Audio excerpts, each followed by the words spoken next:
نحمده ونصلي على رسوله الكريم اما بعد۔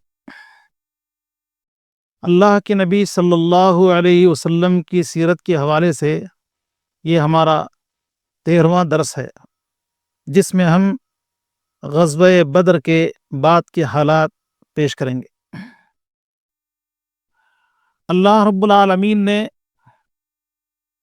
پیارے نبی صلی اللہ علیہ وسلم کو بدر کی فتح کی صورت میں بڑی کامیابی عطا فرمائی، تو اس کامیابی پر مشرکین، منافقین اور یہود کے دل میں عداوت اور دشمنی کی آگ بھڑکنے لگی۔ انہوں نے اللہ کے نبی صلی اللہ علیہ وسلم اور مسلمانوں کے خلاف لوگوں کو بھڑکانا اور لڑائی پر اکسانا شروع کی۔ ابو سفیان نے، جو مشرکوں کے سردار تھے،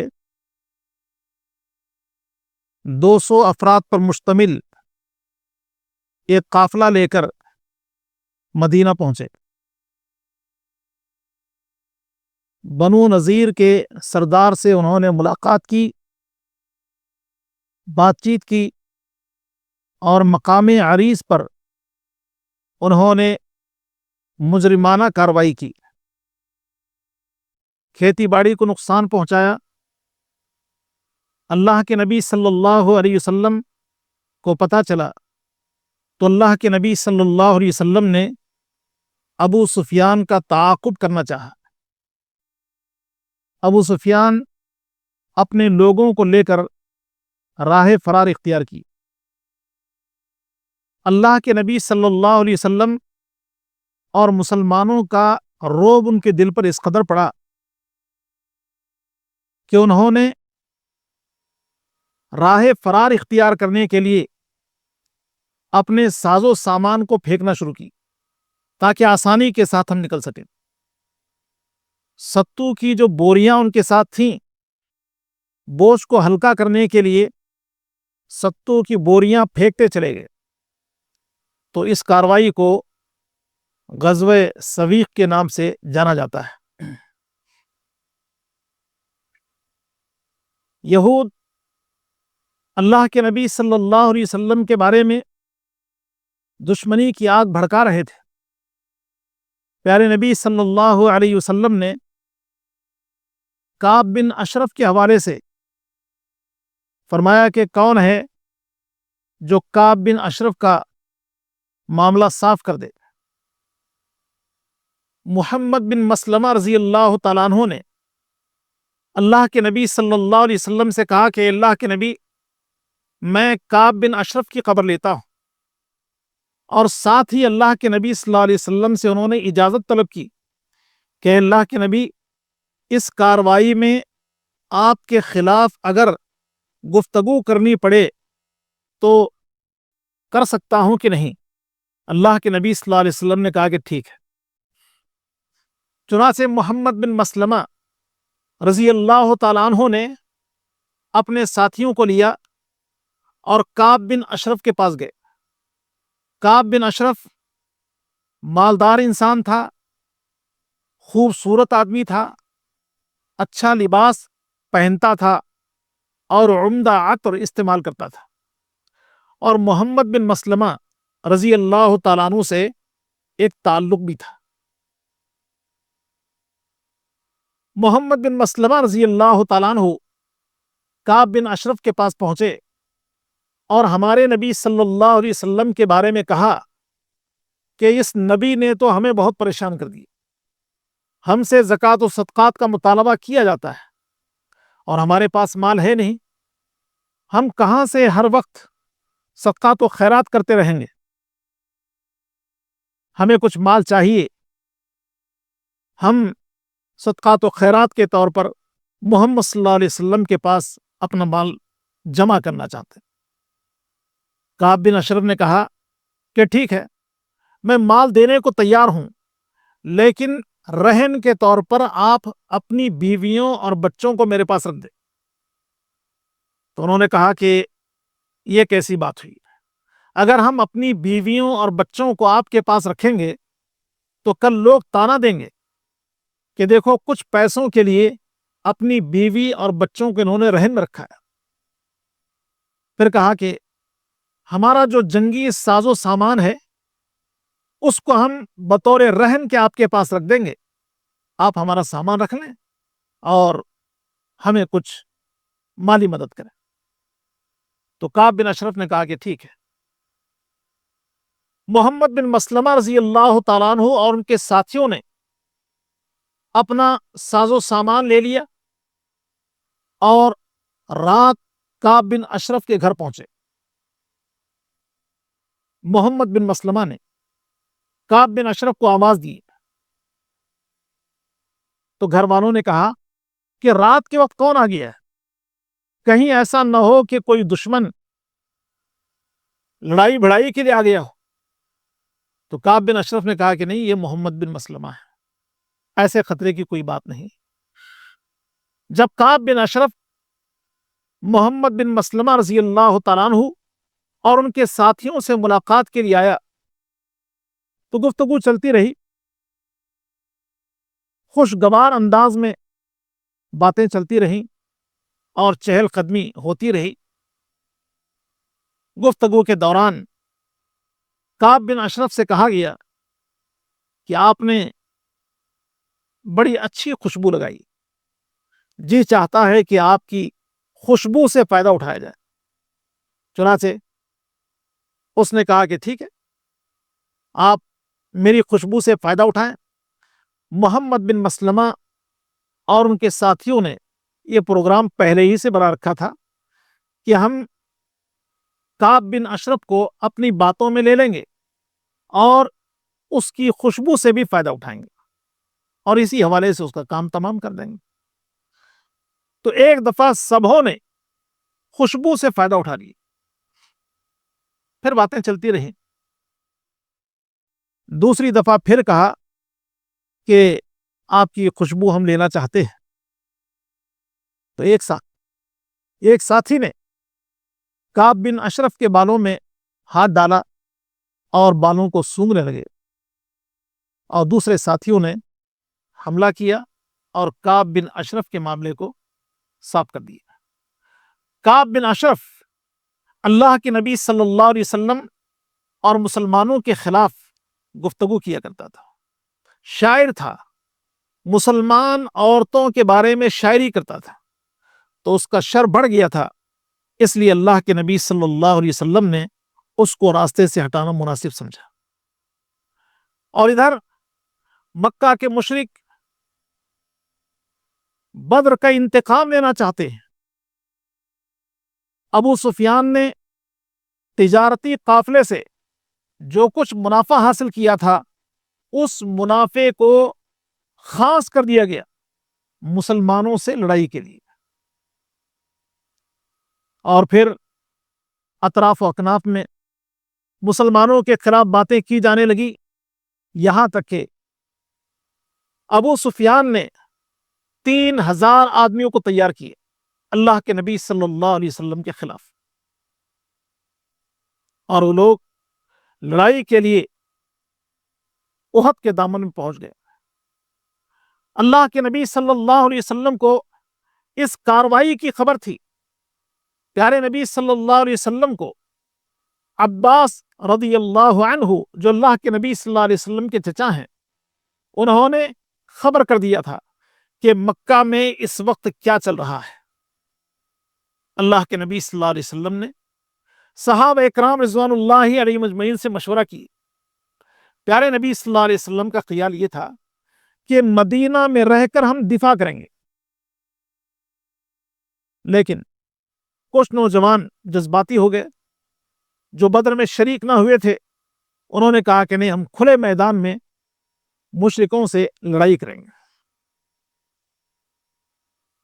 اللہ کے نبی صلی اللہ علیہ وسلم کے چچا حمزہ رضی اللہ تعالیٰ عنہ کا بھی یہی خیال تھا۔ اللہ کے نبی صلی اللہ علیہ وسلم مجلس سے اٹھے آپ علیہ الصلوۃ والسلام نے زرہ پہن لیا اور پھر صحابہ اکرام کے درمیان آئے. صحابہ نے آپس میں گفتگو کی کہ پیارے نبی صلی اللہ علیہ وسلم یہ چاہتے تھے کہ مدینہ میں رہ کر ہم دفاع کریں. ہم نے نبی علیہ الصلوۃ والسلام کی رائے کے خلاف رائے دی. مناسب یہ ہے کہ اللہ کے نبی صلی اللہ علیہ وسلم کی رائے کے مطابق ہی مدینہ میں رہ کر ہم اپنا دفاع کر لیں. اللہ کے نبی سے کہا کہ اللہ کے نبی ہم مدینہ میں رہ کر ہی دفاع کرنا چاہتے ہیں. پیارے نبی صلی اللہ علیہ وسلم نے بیان فرمایا کہ زرہ جب میں نے پہن لیا ہے تو اب نکالنا مناسب نہیں ہے. پیارے نبی صلی اللہ علیہ وسلم نے صحابہ اکرام رضوان اللہ علیہ مجمعین کو لیا جن کی تعداد 1000 تھی. اللہ کے نبی صلی اللہ علیہ وسلم کے ساتھ اس جنگ میں شریک ہونے والے کم عمر نوجوان بھی تھے جن کا شوق یہ تھا کہ اللہ کے نبی صلی اللہ علیہ وسلم ہمیں اس جنگ میں شریک کر لیں. اللہ کے نبی صلی اللہ علیہ وسلم نے رافع بن خدیج رضی اللہ تعالیٰ عنہ کو ان کی تیر اندازی میں مہارت کی وجہ سے جنگ میں شریک کر لیے. تو سمرہ رضی اللہ تعالیٰ عنہ آئے.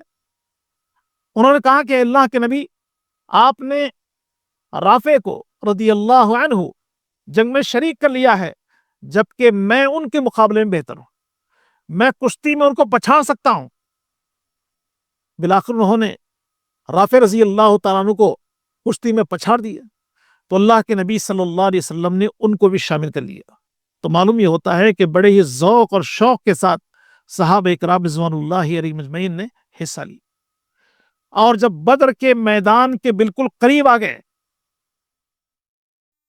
مشرک نظر آنے لگے تو عبداللہ بن ابی نے جو منافقوں کا سردار تھا اس نے اللہ کے نبی صلی اللہ علیہ وسلم اور مسلمانوں سے علیحدگی اختیار کر دی صرف اس بات کی بنیاد پر کہ ہم مدینہ میں رہ کر اپنا دفاع کریں گے.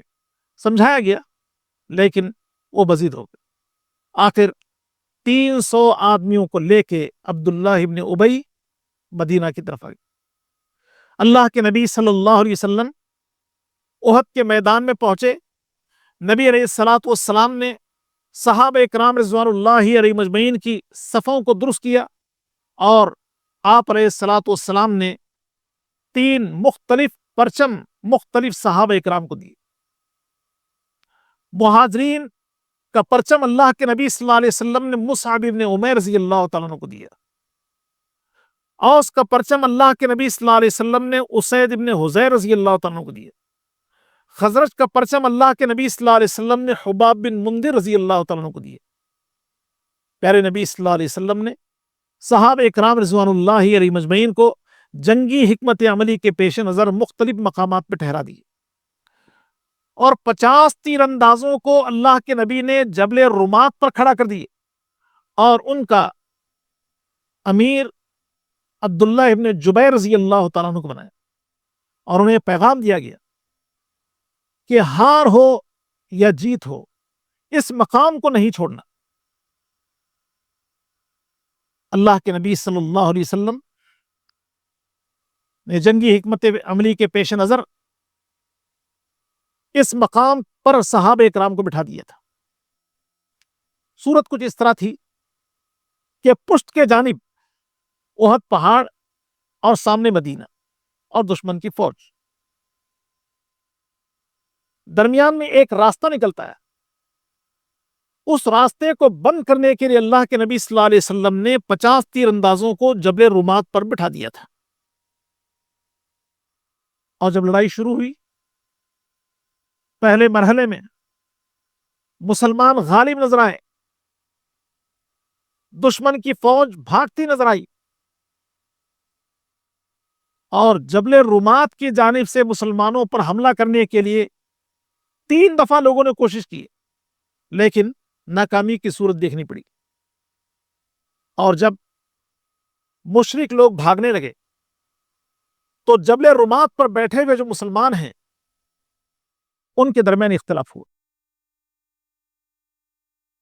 کہا کہ اب کافی لوگ دوڑ رہے ہیں, بھاگ رہے ہیں, لہذا جنگ ختم ہو گئی، مال غنیمت کو اکٹھا کر لیا جائے، یہاں بیٹھنے کا کیا فائدہ ہے؟ ان کے امیر نے کہا اللہ کے نبی صلی اللہ علیہ وسلم نے ہمیں ہدایت کی ہے کہ ہم اس مقام کو نہ چھوڑیں، لیکن اختلاف ہوا۔ اختلاف کے نتیجہ میں صحابہ نیچے کی طرف آئے، میدان سے بھاگنے والے دشمن انہوں نے دیکھا کہ جبل رومات پر لوگ نہیں ہیں تو اسی راستے سے داخل ہوئے۔ اب بھاگنے والے وہ بھی پلٹ کے آگے اور پیچھے سے مسلمانوں پر حملہ ہونے لگا، تو اس طرح مسلمان کافروں کے نرغہ میں آ گئے۔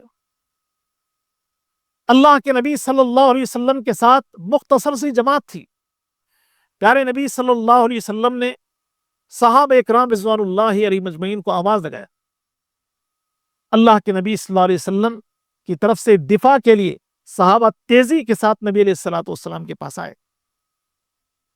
اللہ کے نبی صلی اللہ علیہ وسلم کو زخم پہنچے، نبی علیہ الصلوۃ والسلام کے پیر میں موج آیا، اللہ کے نبی صلی اللہ علیہ وسلم کے سامنے کے دانت ٹوٹے، نبی علیہ الصلوۃ والسلام کا چہرہ خون آلود ہو گیا۔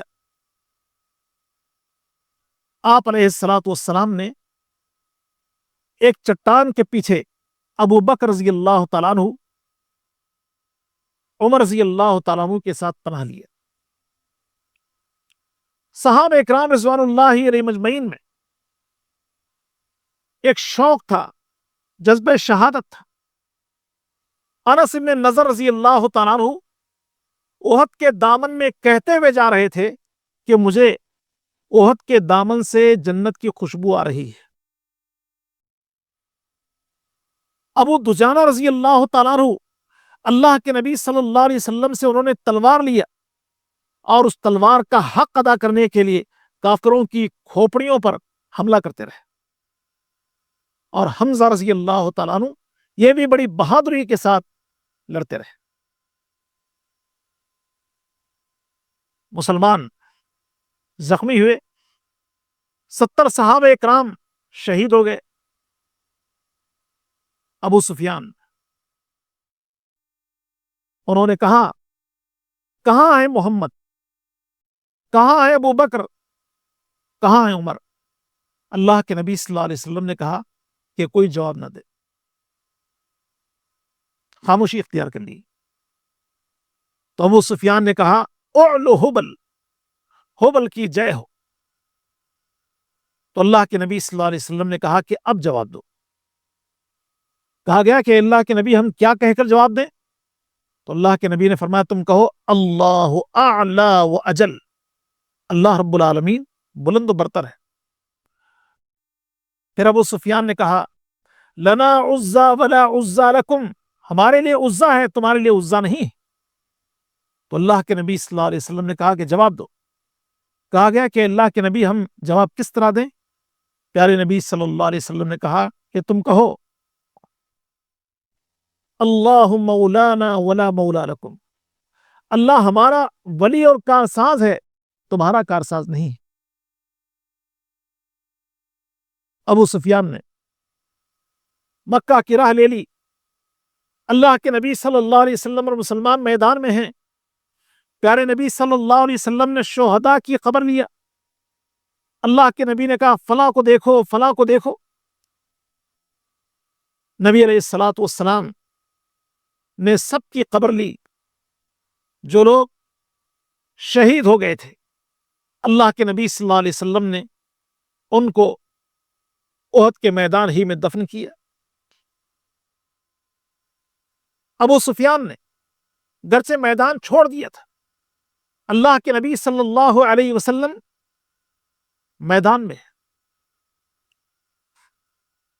ابو سفیان کے دل میں خیال آیا کہ ہم نے مسلمانوں کو نقصان تو پہنچایا ہے، لیکن مسلمانوں کو میدان سے بھگایا نہیں، چلو دوبارہ حملہ کرتے۔ اللہ کے نبی صلی اللہ علیہ وسلم کو خبر ہوئی۔ پیارے نبی صلی اللہ علیہ وسلم نے زخمی صحابہ اکرام سے کہا کہ جو جس حالت میں ہے وہ ابو سفیان اور اس کے لشکر کے تعاقب کے لیے تیار رہے۔ ابو سفیان کے دل میں اللہ رب العالمین نے رعب ڈال دیے۔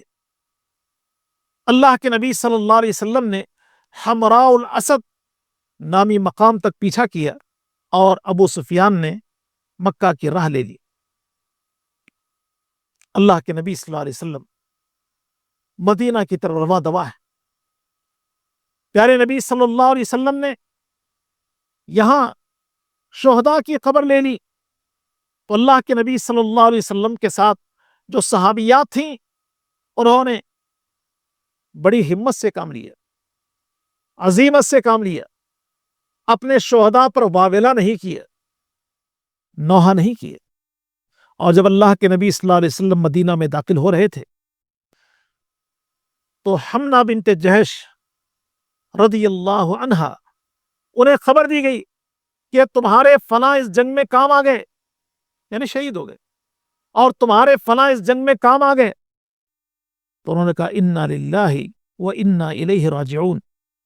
جب ان کے شوہر مصعب ابن عمیر کا ذکر ہوا تو ان سے ایک چیخ نکلی۔ تو اللہ کے نبی صلی اللہ علیہ وسلم نے بیان فرمایا کہ شوہر کا ایک مقام ہوتا ہے۔